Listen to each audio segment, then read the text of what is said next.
നമസ്കാരം എല്ലാവർക്കും. അപ്പോൾ ഈ ഒരു ചാനലിൻ്റെ പേര് വല്ലാണ്ട് വൈഡാവാത്തതുകൊണ്ട് ഞാൻ അങ്ങനെ പറയുന്നില്ല. തീർച്ചയായിട്ടും നമുക്ക് ഭാവിയിലൊക്കെ പറയാം അല്ലേ, ഒരുപാട് സമയങ്ങളുണ്ടല്ലോ. അപ്പോൾ ഇന്ന് ഞാൻ വന്നിട്ടുള്ളത് ജീവിതത്തിലെ വളരെ ഒരു പ്രധാനപ്പെട്ട നിമിഷങ്ങളാണ് നമ്മളൊക്കെ പോയിക്കൊണ്ടിരിക്കുന്നത് അല്ലേ.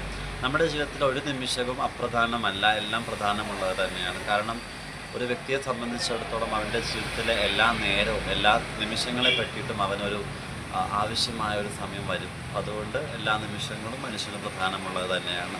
അപ്പോൾ ഇന്ന് ഞാൻ നിങ്ങൾക്ക് മുമ്പിൽ പറയാനായിട്ട് ആഗ്രഹിക്കുന്നത് ജീവിതത്തിൻ്റെ പ്രധാനപ്പെട്ട മേഖലകൾ വന്നിട്ടുള്ള ഒരു പ്രധാനപ്പെട്ടിട്ടൊരു കഥയാണ്. ആ കഥയ്ക്ക് ഫുദൈൽ ബിൻ ഇയാദ് എന്ന് പറയുന്ന സൂഫി വര്യന് എഴുതിയിട്ടുള്ള അദ്ദേഹത്തിൻ്റെ ഹിക്കായത്ത് അൽ നക്ഷിയ എന്ന് പറയുന്ന ഗ്രന്ഥത്തിലാണ് അത് എഴുതിയിട്ടുള്ളത്. അപ്പോൾ ആ ഒരു പുസ്തകത്തിലുള്ള ഈ ഒരു കഥ നമ്മുടെ ഒരു എന്താ പറയുക, ഒരു ഇംഗ്ലീഷുകാരനെടുത്ത് അദ്ദേഹം ഒരു കവിത ഒരു വൺ ആക്ട് പ്ലേ ആക്കി മാറ്റിയിട്ടുണ്ട്. പേര് ഞാൻ ഓർമ്മയില്ല. നിങ്ങൾക്ക് ആർക്കെങ്കിലും അറിയുകയാണെങ്കിൽ ആ ഒരു പേരൊന്ന് കമൻറ്റ് ചെയ്യണേ. അത് കമൻറ്റിലൊരു ചാൻസ് കിട്ടി.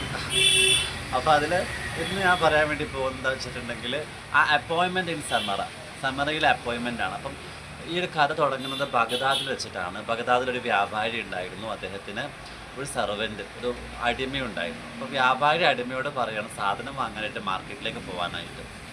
മാർക്കറ്റിൽ പോയ അടിമ അവിടുന്ന് സാധനങ്ങളൊക്കെ വാങ്ങുന്ന സമയത്ത് അടിമയുടെ ബേക്കിൽ നിന്ന് ആരോ ഒന്നിങ്ങനെ തള്ളി. അപ്പോൾ തള്ളിയപ്പോൾ അടിമ ഇങ്ങനെ ബേക്കിലേക്ക് നോക്കിയ സമയത്ത് ബേക്കിൽ ആരുണ്ടായിരുന്നു? മരണം ഉണ്ടായിരുന്നു, മരണദൂതൻ, അല്ലെങ്കിൽ മരണം ഉണ്ടായിരുന്നു എന്നാണ് പറയപ്പെടുന്നത്. അങ്ങനെ ഒരു അടിമ വല്ലാതെ പേടിച്ചുകൊണ്ട് അദ്ദേഹം മാസ്റ്റർ അല്ലേ ഉടമസ്ഥൻ്റെ അടുക്കിലേക്ക് ഓടിപ്പോവുകയാണ്. അങ്ങനെ ഉടമസ്ഥന് പറഞ്ഞു, ഞാനിങ്ങനെയൊക്കെ പോയപ്പം എന്താ പറയുക മാർക്കറ്റിൽ കണ്ടു, അങ്ങനെ ഒരാൾ അവിടെ ഉണ്ടായിരുന്നു, മരണമായിരുന്നു, അത് ഞാൻ ഓടിപ്പോവുകയാണ് ഇവിടുന്ന്. അപ്പോൾ നിൽക്കുന്നത് ബഗ്ദാദിലാണല്ലോ. അപ്പോൾ സമറ എന്ന് പറയുന്ന ഒരു പ്രദേശത്തേക്ക് ഞാൻ പോവുകയാണ്, എനിക്ക് എന്താ വേണം, അങ്ങയുടെ കുതിര ഒന്ന് കടന്നു തരാമോ എന്ന് ചോദിച്ചുകൊണ്ട് പോവുകയാണ്.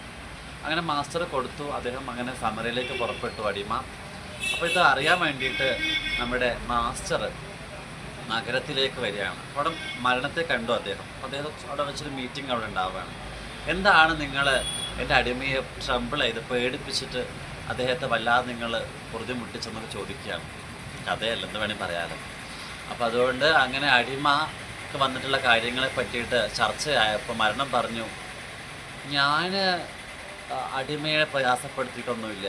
ഞാൻ അദ്ദേഹത്തെ ഇവിടുന്ന് കണ്ടപ്പോൾ വാസ്തവത്തിൽ ഞാനാണ് നെട്ടിപ്പോയത്, മരണാർത്ഥം നെട്ടിപ്പോയത്. അടിമയേക്കാൾ വലിയ ഞെട്ടിലെ മരണത്തിനാണല്ലോ ഉണ്ടായത്. കാരണം ഇവിടെ പറയുന്നത് വെച്ചിട്ടുണ്ടെങ്കിൽ ഞാൻ ബഗ്ദാദിൽ വെച്ചുകൊണ്ടല്ല അദ്ദേഹത്തെ പിടിക്കേണ്ടിയിരുന്നത്, സമറയിൽ വെച്ചിട്ടായിരുന്നു എന്നാണ് പറഞ്ഞത്. നിങ്ങൾ മനസ്സിലാക്കണം, നോക്കണേ. അപ്പോൾ മരണത്തിന് മുമ്പിൽ ഒളിച്ചോടാൻ കഴിയില്ല.